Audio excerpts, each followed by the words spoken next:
est un salon dédié au polar, donc qui est un genre très vaste qui regroupe le roman noir, le roman d'enquête, le thriller, tout ce qui est suspense et qui nous tient en haleine. Et c'est destiné à tous les publics. On espère vraiment que tout type de lecteur va venir, puisque nous, ce qu'on pense, c'est qu'il y a un polar pour chaque lecteur. Tout le monde peut trouver le livre qui lui conviendra. Donc avec les 29 auteurs qu'on a là pendant tout le week-end, on est sûr qu'on va pouvoir vous proposer quelque chose qui va vous plaire. Nous sommes docteurs spécialisés dans les prescriptions littéraires polardeuses. C'est-à-dire que là, comme vous pouvez le voir, il y a un début de pandémie. Quand il y a un début de pandémie, aussitôt les salons nous appellent. On arrive et notre tâche, et non pas de soigner le patient, puisque ce sont des cas graves et désespérés, mais de les soulager. Nous, on soulage. On est là pour soulager. Comme tout médecin. J'aime l'écologie. Voilà, ça va arriver. Quelqu'un me dit j'aime l'écologie. On lui dira, de toute urgence, essayez d'aller parler à monsieur Pascal Dessin.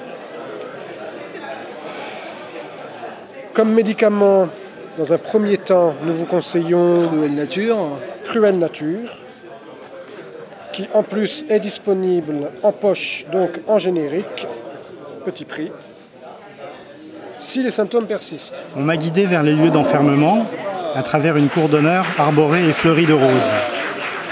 De beaux volumes posés sur des arches de pierre encadraient la quiétude et la paix dans quoi l'on marchait. En fait, l'avocat, le protagoniste du livre, voyage beaucoup. Ça se passe en partie à Paris où il habite, ou en banlieue. Ça se passe aussi beaucoup dans les lieux qu'il va visiter, notamment des lieux de détention. Il y a le lieu de détention le centre de détention de Clairvaux.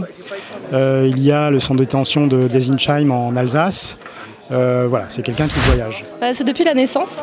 Ma mère, elle m'a mis un couteau, on ne l'a jamais enlevé. Alors en fait, c'est une nouvelle collaborative qu'on a écrite à 5.